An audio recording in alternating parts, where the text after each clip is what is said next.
Uri mwiza mukunzi, uri mwiza sukubesha, sinkutaka kumera isanzwe y'abantu benshi babeshaho gakabya pe. Shira agahinda, shira iyo ntimba. Salama watoki. Shaka gikabyanze mwana. Kise wakira. No kutaza kumwana kabisa. Ntabwo wagiye gufata imiti se? Ese ko twagiye tugasanga nashize. Sha Amerika. Ariko wagize umwaka Amerika none inkunga yahagaritse n'akazi. Kandi niwe wanyufite. Nanjye imiti ziranyishe mwana. Zibiro ryabaye. Cyarasi ibintu cyadukoreye gikazi bizakoresheje. Kandi ndagucika wa mwana ugiye kare. Kandi ngo wa mukobwa nawe bamwirukanye iwawe. Se turabyenze. Ibaze mana, ibaze uriya mukobwa. Komeye. Abigenza gute? Akamwana warananye muje gute nagwaye sida ni wayibara kandi twagize umuntu.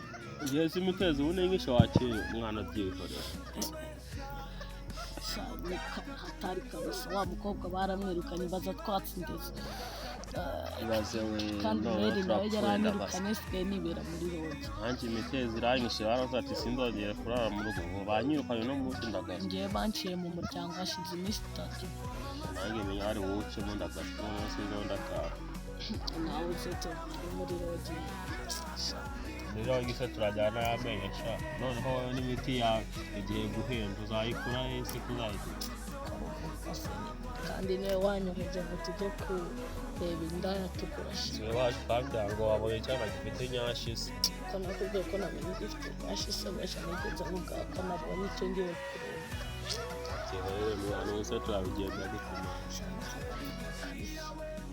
Cyane turapfuye Reba n'imyaka yabaye wanyu baga cyakigabo. Niba ari igisoro ntazi ubwoko bwacyo gikubita hamwe apfuye. Ako nacyo baragifunze buriya. Shasi. Ngiye mbandi kugwana n'ubwo nanjye mwana byohe imitezi sigaye njya gufata n'imiti bakambwira ngo buretse mwana ngo wowe ntabwo uraremba cyane. Ngiye none kurya nabi bivanze na sida. Ubwo se ubona ibyo kurya bamaye inkono mwana burabwiza n'ibyo guhaha. Nawe ngiye shani meruka twagurishije ya phone twite. Iyo mba nyine nashyuye mwo. Ubuse cyo ntiwadufata mwana ngo twibye. Bawe noneho bazatwica. Nge sinakubwiye ko nzasubirayo. Imitezi wawe iraguhamba nakusigira kwica wowe ngiye imitezi igiye kunyica ahubwo. Ko nanjye nubwo ndapfa nturasiga. Tugiye gupfa wa mukobwa nawe bamwirukanye wabona agahinda gukabije kabisa. Byihoreye mwana ubuse turabigenza gute? Gusa ninjye ubibaza. Nakunda ariko twihangane ahubwo tuye kureba nyine akabana muri iyo rogi isi urimo mwana ati ngiye kwiryamira. Karyama bose wakikogiwe se uraryama wagize meruka kwishyura kuno kwezi bwashya nishyura. Abafite magana abiri niba turaba. Irogi ya 15 wa muginga we boss ukamuhabira rodi yaguhaye.